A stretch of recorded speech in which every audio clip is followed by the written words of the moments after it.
মিলাদুন্নবী পালন করার জন্য সহি হাদিসের দরকার নেই, সহি হৃদয়ই যথেষ্ট, একথা কতটুকু সঙ্গত?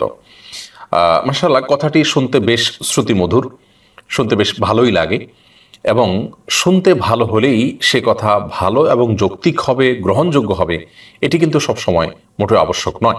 মাকাল ফল যেরকম দেখতে অনেক সুন্দর চমৎকার, তার মানে সেটি খুব সুস্বাদু হবে, সেটি খুব বেশি গ্রহণযোগ্য হবে, অ্যাপ্রিসিয়েটেবল হবে, সেরকম কিন্তু নয়। ঠিক এই কথারই একই অবস্থা। এই কথা যারা বলেন যে মিলাদুন্নবী পালন করার জন্য সহি হাদিসের প্রয়োজন নেই, তাদের কাছে আপনি পাল্টা প্রশ্ন করতে পারেন যে আপনি শরিয়ার কোনো বিধান প্রমাণ করবেন তাহলে কি দিয়ে? সহি মন থেকে যা খুশি তা করবেন, যে আমার মনটা বিশুদ্ধ, আমার মনটা ভালো, আমি দাবি করলাম, করে আমি ভালো মন নিয়ে আমি যা কিছু তা করতে পারবো, ব্যাপারটি এরকম? বরং ভালো মন হলেও আমাকে আমি যা করব কোরআন এবং হাদিস থেকে প্রমাণ করে সেটি আমাকে করণীয় হিসেবে নির্ধারণ করতে হবে শরীয়তের নামে, ইসলামের নামে যখন আমি করব। সাহাবা ইকরাম যারা নবী করিম সাল্লাল্লাহু আলাইহি ওয়াসাল্লামের সহচর ছিলেন, তাদের কেউ নবী করিম সাল্লাল্লাহু আলাইহি ওয়াসাল্লামের বছরে একবার তার জন্মদিবস কোনোভাবে উদযাপন করেছেন মর্মে কোনো হাদিস কেন বর্ণিত হয়নি? তার মানে কি তাদের সহি মন ছিল না?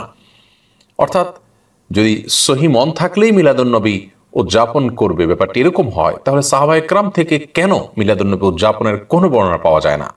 তার মানে কি তাদের মনের ভিতরে কোনো সমস্যা ছিল? নাউজুবিল্লাহ। এখান থেকে বোঝা যায় এটি অন্তঃসার শূন্য, শুনতে বেশ মুখরোচক, বলতে বেশ মুখরোচক এবং শুনতে বেশ শ্রুতিমধুর এমন একটি উক্তি যার কোনো ভিত্তি নেই।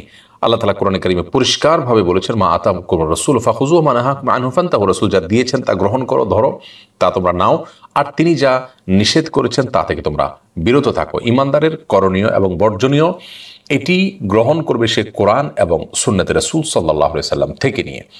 মন থেকে যদি গ্রহণ করা যায় তাহলে সেক্ষেত্রে মনচাহি জিন্দিগিতে করাই যাবে, যা খুশি তা করাই যাবে।